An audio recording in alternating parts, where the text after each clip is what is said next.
A grainy video clearly filmed on someone's ancient iPhone, probably a 7 or earlier, shows a pair of teenagers standing outside at KFC in rural Mississippi sometime in 2018. One of them, a skinny kid with an oversized hoodie and a wild blonde mullet, is yelling into the camera, face twisted in mock agony. The other one, barely holding it together, is clutching the now iconic red and white KFC bucket, hoisted high like some kind of greasy holy grail. Then the music hits, a slowed-down, echo-laced remix of Take Me Home, Country Roads by John Denver, mixed with the distinct, almost sensual sound of bubbling oil. It's absurd. It's perfect. It's peak internet. The camera pans slowly to the KFC window, where a gray-haired manager is flipping the closed sign dead-eyed and unmoved by the teen's operatic mourning of a missed $5 fill-up.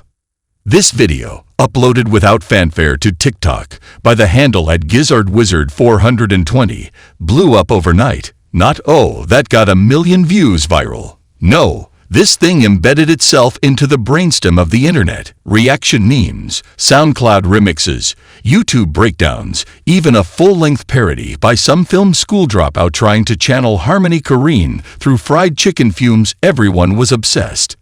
Then, just as suddenly, it vanished. Not from memory, of course, but from platforms. One by one, TikTok, YouTube, Twitter, even some deep Reddit threads, the video was being taken down. DMCA strikes, content removals, suspensions, in some cases, full account bans. People started whispering, KFC keeps trying to delete this video. Which, of course, only made it more interesting.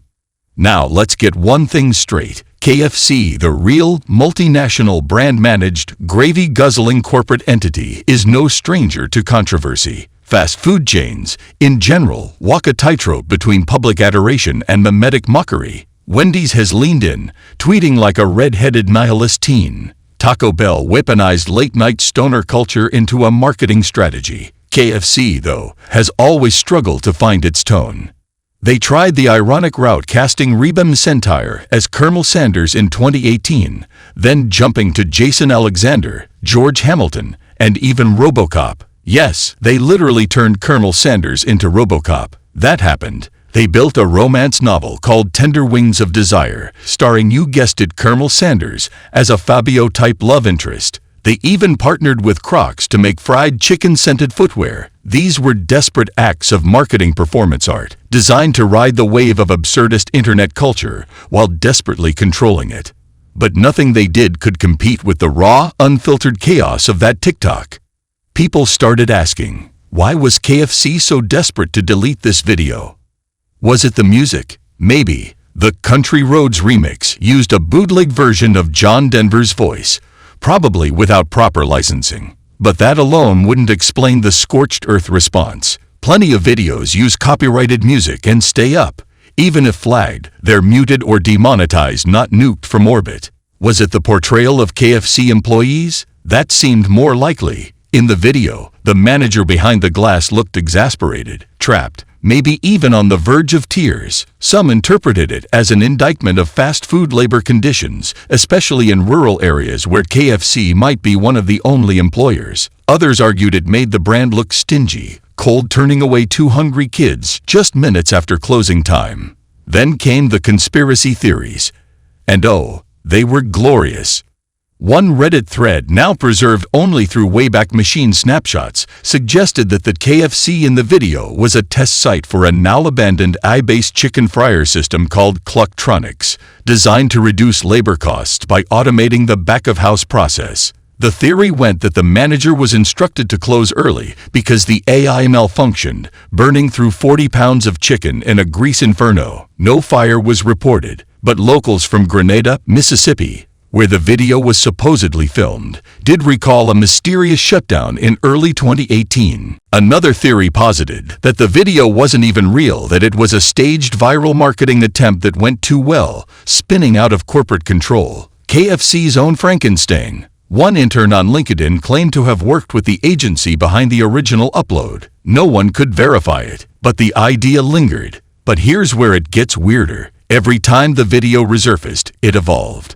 Someone uploaded a version where the audio had been replaced with a Kanye West sample specifically from Yeezus, the grinding industrial section of I Am a God. That version was promptly taken down, but not before it racked up 3 million views on Twitter. Another used a mashup of Boo Burnham's All Eyes on Me over the footage, reframing the scene as a commentary on American consumerism and late-stage capitalism. Suddenly, this dumb chicken video was art.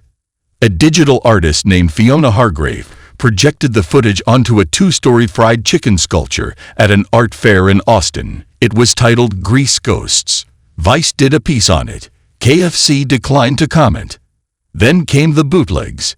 People began saving the video offline, trading it like contraband. There were Discord servers devoted entirely to Freedcore, a short-lived but passionate aesthetic movement centered around the cultural symbolism of fast food in decaying Americana. The KFC video became its crown jewel. One creator uploaded a frame-by-frame rotoscope animation of the original. Another reconstructed it in Minecraft. Someone wrote a short story from the perspective of the bucket. It was shortlisted for a minor speculative fiction award. Each time it returned, a DMCA takedown wasn't far behind. Some claimed KFC's legal team had set up automated content scraping systems to flag uploads. Others said it was humans tired, bleary-eyed social media interns, scouring platforms at 3 a.m. for re-uploads to obliterate. Let's pause and talk about virality and the nature of digital memory.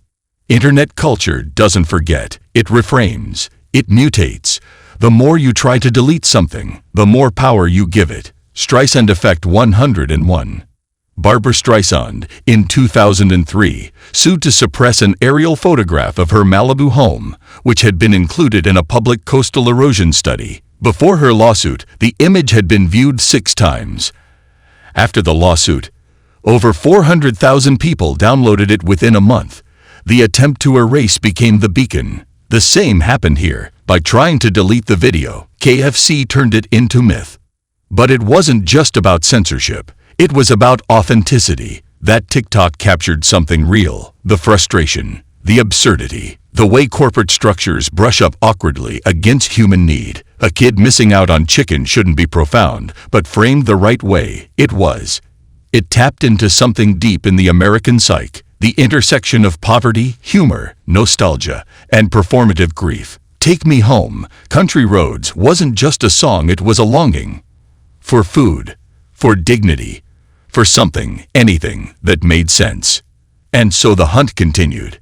In 2022, YouTuber Liam Lush released a 40-minute documentary titled The Video KFC Doesn't Want You to See. It included interviews with supposed former employees of the KFC in question, digital archivists, and even a sound engineer who broke down the audio mix in forensic detail. Lush concluded that while the video itself was likely spontaneous, its removal pointed to a corporate overreaction rooted in image management and a misunderstanding of meme culture. "We're not mocking KFC," he said in the final moments of the video. "We're memorializing a moment that says, we were here, we wanted chicken, and we were denied." The video amassed over 9 million views before, you guessed it, being taken down. This time not by KFC, but by a copyright claim from John Denver's estate. They apparently don't mess around, but the fire had spread. College students wrote theses about the video. The chicken that wasn't there. Postmodern Grief in Digital Performance was one particularly memorable title from a Bard undergrad. Art collectives staged reenactments. A theater company in Brooklyn turned it into an experimental play. Actors repeated the same 30-second dialogue loop in different styles. Shakespearean tragedy, French absurdist, German expressionist. The audience was served lukewarm biscuits as a kind of immersive punishment. Even KFC tried to make peace with it. In 2024, they launched a cryptic ad campaign, black and white billboards that simply read, "We saw the video." No logo, no explanation. Just the implication that, yes, they knew, they had stopped fighting it. Sort of. Then, during the Super Bowl of that year, they aired a 15-second spot, a slow zoom on an empty KFC bucket sitting on a rural porch, wind rustling nearby weeds, a single banjo note, cut to black. The words, "We're always open somewhere." People screamed. It was both admission and challenge. So where is the original video now? Hard to say. Copies exist, of course, on hard drives, encrypted drives, even etched into custom vinyl by a German record label that specializes in digital folklore. But the original TikTok account is long gone. The kid with the mullet. Internet sleuths say he joined the Navy. The Bucket Kid became a SoundCloud rapper under the name Lil Grease. His EP Cluck You includes a track titled 4:3 p.m. Denied, which samples fryer oil over trap drums. And still, KFC tries to delete the video.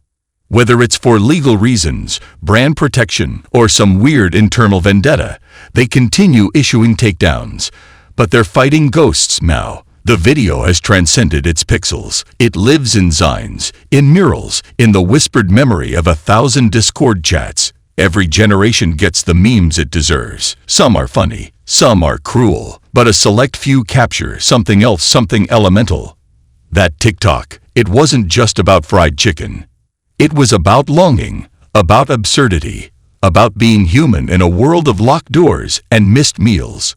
KFC keeps trying to delete this video. It wasn't long before the video crossed the border into academia, not just undergrad theses, but full-blown academic symposia. At the University of Chicago in late 2024, a media studies colloquium titled Fleeting Feeds and Fast Food, Memory in the Age of Algorithmic Erasure featured an entire panel dissecting the KFC video incident. One professor referred to it as the Zapruder film of the TikTok generation, half joking, but not entirely wrong. The idea that something so small, so ridiculous, could become a site of cultural dissection, it spoke volumes about the internet's evolving function as both mirror and magnifier. What's perhaps most striking is how deeply the video's disappearance amplified its meaning. Unlike other internet ephemera that vanish in the churn, this clip's repeated deletion seemed to inject it with a kind of sacredness. In an era where everything is archived, its absence felt unnatural. People began to regard it almost like a holy relic whispered about in comment threads, reconstructed from scraps, evoked like a half-remembered dream. Did you see it before it was taken down? Became a badge of honor, a point of pride among certain corners of online culture.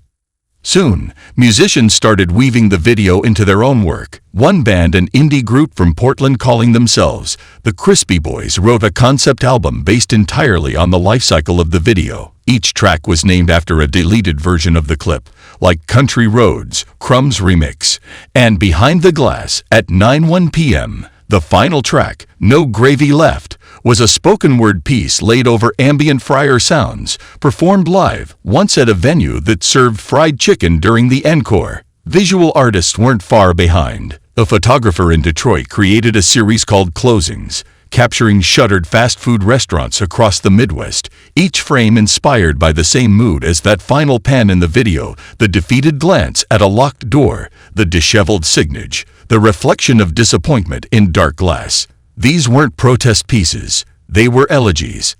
At this point, even KFC's competitors had begun quietly acknowledging the video. One bizarre Wendy's tweet read, "Our doors are open past 9, unless your soul's closed too." It was promptly deleted after racking up 40,000 retweets in 4 hours. Popeyes, playing a longer game, ran a YouTube ad in select markets showing a teenager being let into a store 2 minutes after close. "Come in," the worker says, smiling. "We've got time." The screen fades to black with a wink. "We don't turn away hunger." It was clearly a shot across the bow. But perhaps the strangest twist came from inside KFC itself. In early 2025, a leaked internal presentation surfaced on an anonymous tech whistleblower forum. It detailed a failed brand rehabilitation campaign codenamed Project Bucket List. Slide after slide showed marketing execs attempting to recontextualize the original video, spinning it into a narrative of customer passion and the emotional weight of comfort food. One slide, in Comic Sans for reasons unknown, simply read, "What if we made them the face of KFC?" Reportedly, KFC even tried to track down the original teens. According to a now-deleted interview in Fast Company, one was offered a 5-figure sum to appear in a digital ad campaign about loyalty and second chances.